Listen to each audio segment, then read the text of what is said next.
So taking what I said yesterday a step further, there's the question that, let's say I bike a lot or I run a lot. I don't need to be doing my legs. I don't have to strengthen my legs. And unfortunately, it might seem intuitive that you wouldn't have to, but you do, because there's really no resistance when you're walking.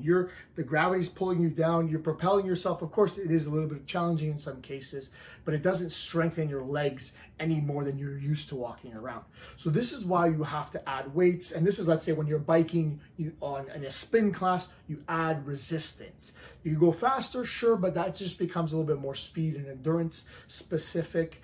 And to make it stronger, you do need to increase the resistance. And that only takes you so far. And as I said before, the adaptation that you get is very specific to the exercises you do.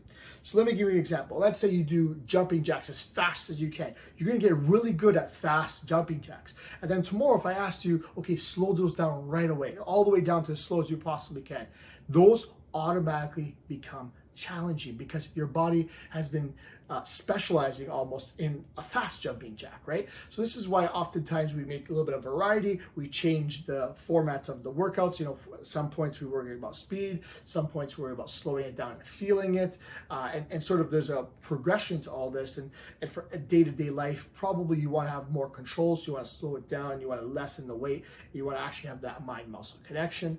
But that does, again, take it a step further. But the point is this, you can bike ride, you can walk, you can swim. All these things are great, but they're not necessarily strengthening your body beyond that initial adaptation that you've had to that sport, to that activity. So that being said, if you want to walk and strengthen your legs, maybe you have to hike, you have to go uphill. And that's exactly like adding resistance. It's the same idea. When you're biking, add resistance to the bike, harder gear, whatever it might be to make yourself a little more challenging. Swimming, it's a little bit challenging. Sometimes people use drag lines and stuff, but realistically, you do need to strengthen your body in other ways because we're not naturally getting that in our day, regardless of how much we're walking or biking or running or any of that stuff. You do need to strengthen those muscles, especially if we want to avoid some of the age-related declines that we get. So yes, you do need to strengthen even if you do these activities on a regular basis. So let's say you're bike riding all the time. It doesn't mean you just do upper body. You do need to do a little bit of lower body strengthening. Maybe not as much if you didn't bike ride, but of course, always you want to get your full body involved in the strengthening. You want to have that capability and that movement control.